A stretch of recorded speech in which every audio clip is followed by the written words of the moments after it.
The basic composition of soil is that it's mineral 45% and 5% organic matter, which is leaves and humus and bark and all tree waste. The other 50% of the soil is 25% water and 25% air. Now remember this, because later on it's going to be crucial in the development of your bonsais. In nature, the organic matter and mineral matter is kind of fixed in some extent. The organic matter comes from the trees themselves, so they are self-cycling.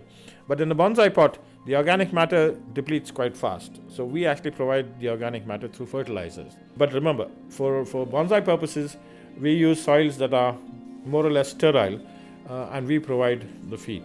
Coming to the soils themselves, they are defined depending on the size of the grain in the soil. When you look at the cross-section of soil, you see that the soil horizon, as it is often called, the top 2 inches is where most of the decaying matter is, and then between 2 inches and 10 inches is where the soil is the richest.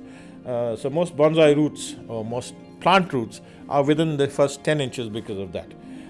All the soil level below that, below the 10 inches up to 30 inches or up to 40 inches, 48 inches, is where there is varying depths of richness from the soil.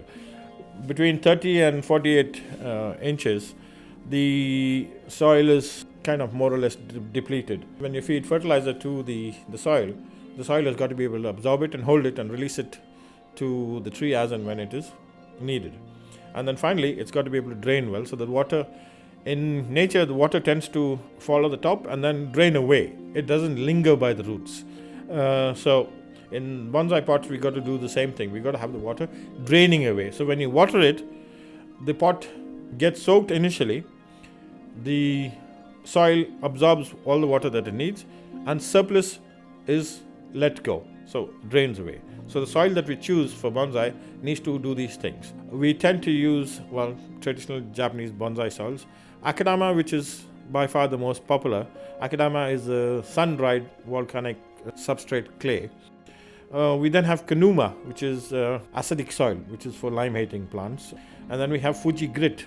Now, the grit in the bonsai soil helps with multiplying bonsai roots, the fine roots. Then there is another thing called keto.